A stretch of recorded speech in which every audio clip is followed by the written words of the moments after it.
I was looking on Craigslist in Phoenix one day. I like to get cars from Phoenix or Vegas because they have no rust, they're good desert climate, solid cars.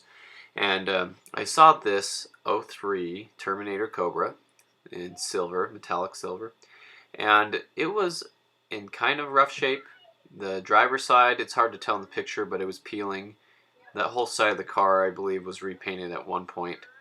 But anyway, it had a lot of miles too. At the time, 130,000-ish.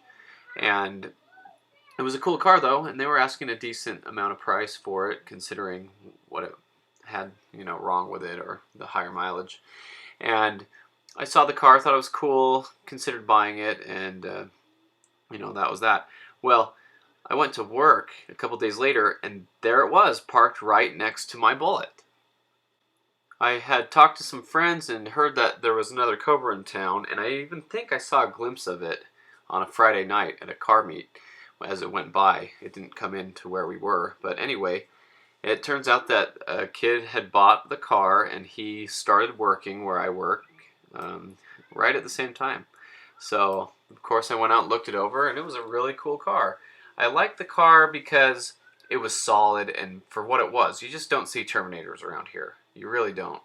And we got talking with the kid, and he showed us all the paperwork, and this car, even with high mileage, was very attractive to me because all the paperwork showed that the car had been taken care of. It had been dyno tuned. It had all the oil change receipts. It had a lot of stuff that showed it was a solid car. And I ended up getting a chance to drive it around too. So here's the kid at the races that we had. And these are some pictures of him just upgrading it. It had these SSR GT3 wheels. These wheels were important to me because they were on the 2001 Bullet that I had come to love. The dark Highland green one that I shared a story about. Bullet 974. With the owner of the Ford dealership owning it. He had put those wheels on it. So they go well with the Mustang, even though I don't really care for them and I wouldn't buy them, but it was cool to see those on that car. One day he was driving and he actually hit a pretty hard pothole and bent one of those wheels. And I guess they're really hard to replace to find just one. So we became friends and we hung out a little bit. He had some cool cars like Trans Ams and stuff in the past, so he was a car guy, and I seem to get along really well with all the car guys I meet. And here's a picture of us up at the races at the airport with Danny Johnson and my other friends, White Cobra. There'll be more stories about that one later. But we went up here at the old airport races that they had in town for just a short while, and we get together and meet up and had some fun getting the Cobras together. Then he put the car up for sale, and I was really interested. I was wanting to get another Terminator, and I thought, this car has a good story, and I know its background. It's pretty good, has all the receipts. So I asked him to bring it over to Danny Johnson's house to check it out and do a compression test, and he was totally up for the idea.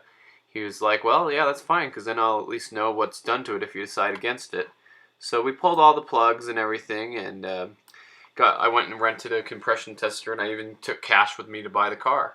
And we did a compression test on it, and it did pretty well. They were all within range. Maybe a couple of them were just a little low, but considering the miles and everything, it was a solid car.